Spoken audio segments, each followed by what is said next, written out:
மத்தேயு நற்செய்தி அதிகாரம் 22.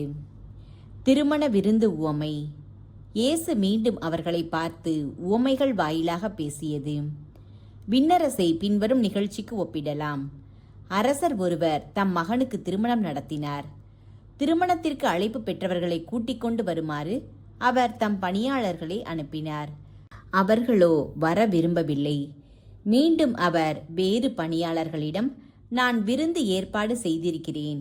காளைகளையும் கொழுத்த கன்றுகளையும் அடித்து சமையல் எல்லாம் தயாராகியுள்ளது. திருமணத்திற்கு வாருங்கள் என அழைப்பு பெற்றவர்களுக்கு கூறுங்கள் என்று சொல்லி அனுப்பினார். அழைப்பு பெற்றவர்களோ அதை பொருட்படுத்தவில்லை. ஒருவர் தம் வயலுக்கு சென்றார், வேறு ஒருவர் தம் கடைக்கு சென்றார். மற்றவர்களோ அவருடைய பணியாளர்களை பிடித்து இழிவுபடுத்தி கொலை செய்தார்கள். அப்பொழுது அரசர் சினமுற்று தம் படையை அனுப்பி அக்கொலையாளிகளை கொன்றொழித்தார். அவர்களுடைய நகரத்தையும் தீக்கிரையாக்கினார். பின்னர் தம் பணியாளர்களிடம், திருமண விருந்து ஏற்பாடாகி உள்ளது, அழைக்க பெற்றவர்களோ தகுதியற்று போனார்கள். எனவே நீங்கள் போய் சாலையோரங்களில் காணும் எல்லாரையும் திருமண விருந்துக்கு அழைத்து வாருங்கள் என்றார். அந்த பணியாளர்கள் வெளியே சென்று வழியில் கண்ட நல்லோர் தீயோர் யாவரையும் கூட்டி வந்தனர். திருமண மண்டபம் விருந்தினரால் நிரம்பியது. அரசர் விருந்தினரை பார்க்க வந்தபோது அங்கே திருமண ஆடை அணியாத ஒருவனை கண்டார். அரசர் அவனை பார்த்து, தோழா, திருமண ஆடையின்றி எவ்வாறு உள்ளே வந்தாய் என்று கேட்டார். அவனோ வாயடைத்து நின்றான். அப்போது அரசர் தம் பணியாளர்களிடம், அவனுடைய காலையும் கையையும் கட்டி புறம்பே உள்ள இருளில் தள்ளுங்கள், அங்கே அழுகையும் அங்கலாய்ப்பும் இருக்கும் என்றார். இவ்வாறு அழைப்பு பெற்றவர்கள் பலர், ஆனால் தேர்ந்தெடுக்கப்பட்டவர்களோ சிலர். சீசருக்கு வரி செலுத்துதல். பின்பு பரிசேயர்கள் போய் எப்படி இயேசுவை பேச்சில் சிக்க வைக்கலாம் என சூழ்ச்சி செய்தார்கள். தங்கள் சீடரை ஏரோதியருடன் அவரிடம் அனுப்பி, போதகரே, நீர் உண்மையுள்ளவர், எவரையும் பொருட்படுத்தாமல் கடவுளின் நெறியை உண்மைக்கேற்ப கற்பிப்பவர், ஆள் பார்த்து செயல்படாதவர் என்பது எங்களுக்கு தெரியும். சீசருக்கு வரி செலுத்துவது முறையா இல்லையா? நீர் என்ன நினைக்கிறீர் என எங்களுக்கு சொல்லும் என்று அவர்கள் கேட்டார்கள். இயேசு அவர்களுடைய தீய நோக்கத்தை அறிந்து கொண்டு, வெளிவேடக்காரரே, ஏன் என்னை சோதிக்கிறீர்கள்?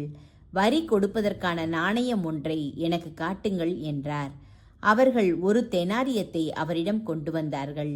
இயேசு அவர்களிடம், இதில் பொறிக்கப்பட்டுள்ள உருவமும் எழுத்தும் யாருடையவை என்று கேட்டார். அவர்கள் சீசருடையவை என்றார்கள்.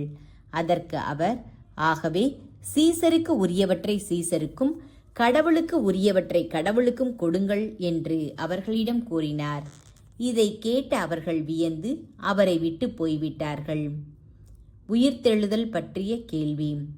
அதே நாளில் உயிர்த்தெழுதல் இல்லை என்னும் கருத்துடைய சதுசேயர் இயேசுவை அணுகி, போதகரே, ஒருவர் மகப்பேறின்றி இறந்து போனால் அவருடைய மனைவியை கொழுந்தனே மனைவியாக ஏற்றுக்கொண்டு தம் சகோதரருக்கு வழிமரபு உருவாக்க வேண்டும் என்று மோசே உரைத்திருக்கிறார். எங்களிடையே சகோதரர் 7 இருந்தனர்.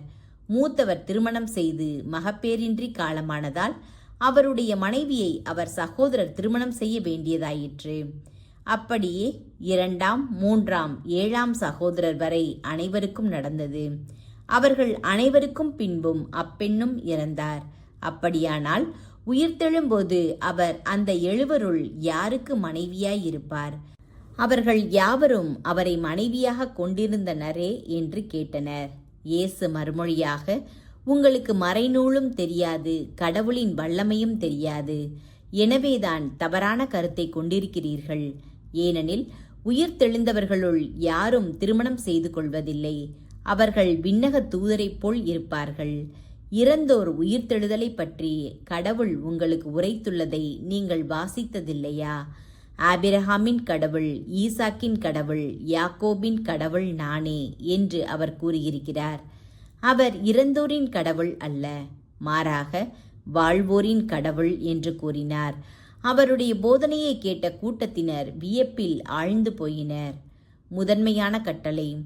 இயேசு சதுசேயரை வாயடைக்க செய்தார் என்பதை கேள்விப்பட்ட பரிசேயர் ஒன்று கூடி அவரிடம் வந்தனர். அவர்களிடையே இருந்த திருச்சட்ட அறிஞர் ஒருவர் அவரை சோதிக்கும் நோக்கத்துடன், போதகரே, திருச்சட்ட நூலில் தலை சிறந்த கட்டளை எது என்று கேட்டார். அவர், உன் முழு இதயத்தோடும் முழு உள்ளத்தோடும் முழு மனதோடும் உன் ஆண்டவராகிய கடவுளிடம் அன்பு செலுத்து. இதுவே தலை சிறந்த முதன்மையான கட்டளை. உன் மீது நீ அன்பு கூறுவது போல உனக்கு அடுத்திருப்பவர் மீதும் அன்பு கூறுவாயாக என்பது இதற்கு இணையான இரண்டாவது கட்டளை. திருச்சட்ட நூல் முழுமைக்கும் இறைவாக்கு நூல்களுக்கும் இவ்விரு கட்டளைகளே அடிப்படையாக அமைகின்றன என்று பதிலளித்தார். தாவீதின் மகன் பற்றிய விளக்கம்.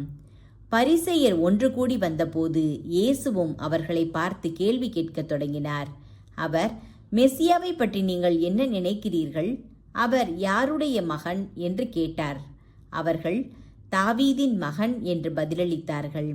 இயேசு அவர்களிடம், அப்படியானால் தாவீது தூய ஆவியின் தூண்டுதலால் அவரை தலைவர் என அழைப்பது எப்படி? ஆண்டவர் என் தலைவரிடம், நான் உன் பகைவரை உமக்கு அடிபணிய வைக்கும் வரை நீர் என் வலப்பக்கம் வீற்றிரும் என்று உரைத்தார் என அவரே கூறியுள்ளார் அல்லவா? எனவே தாவீது அவரை தலைவர் என அழைப்பதால் அவர் அவருக்கே மகனாய் இருப்பது எப்படி என்று கேட்டார்.